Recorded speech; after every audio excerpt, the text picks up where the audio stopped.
Only sister. I do have other sisters. I have a lot of sisters. I'm going to give you the number in a minute, but I just want to prepare you because it's a high number. When you're measuring how many sisters a guy grew up with, it's a high number. It's 5. I have 5 sisters.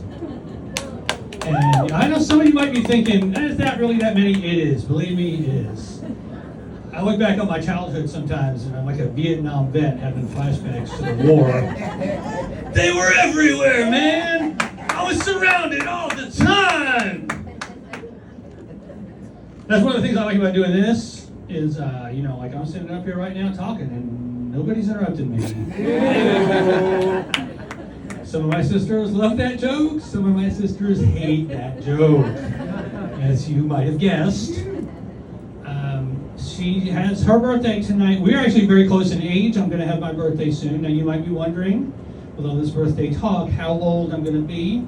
I'm hard to read, I think. I think it's hard to tell how old I am. I'm very old. I'm going to be probably one of the oldest people you see up here tonight. But when it comes to my age, I don't really like to talk about the number. I like to demonstrate how old I am. And this is my electric bill, which I'm going to pay by putting this in the mail. There's a check in there that I wrote out by hand.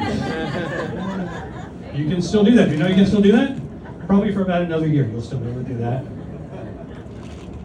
And being as old as I am, I'm very uncomfortable with living in the year 2025. Because 2025 just is such a science fiction year in my head. They used to make these movies that would be set in the future. So as part of the setting, they would set it in a certain year, and they'd tell you what year it was supposed to be. But they didn't really plan ahead that far. So now we're living through a lot of those years. They'd be set in 2007 or 2014, and now we're living through those years. And they just had such ridiculous, crazy ideas about what the future was going to be like. Like a lot of times the movie would actually start with a voiceover. In the year 1998, the world will be a much different place than it is today. And then they'd have all these ridiculous ideas about what the future was going to be like. They thought we'd be driving around in electric cars. They thought we'd be getting electricity from wind or the sun.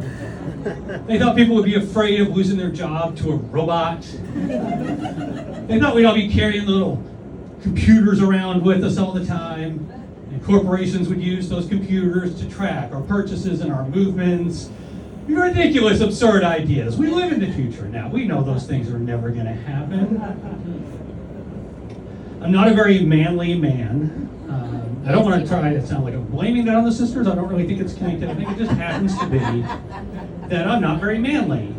I have something, I like sports. That's manly, I guess. I think the most manly thing that I really have going for me is I do own a pair of channel locks. I also own a hammer and some screwdrivers, but the channel locks, that's something a man owns. I don't know what they're for. I don't know how I came to own a pair of them. They're kind of like pliers, but a little more elaborate. This is what they look like, if you were wondering. Yeah, I don't know what the actual purpose of the channel locks is.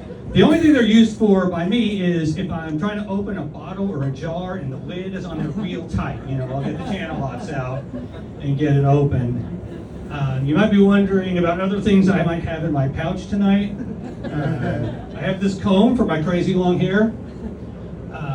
And you might have been looking at the crazy long hair and thinking, is that his real hair? That's my real hair. It is. I don't put a wig on just so I'll have something to talk about when I come up here.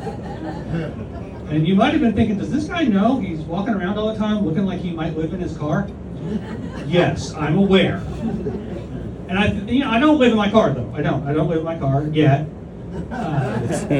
That day may come, but I'm not necessarily that worried about it because I think that when I go out to the encampment where the people are living in their cars, it's going to be a pretty egalitarian society, I think, probably. And if it's not, I think there's something in our brains that makes us judge people by their appearance and their belongings. And I have a pretty nice car, so I think I'll be fine. Thanks a lot, everybody.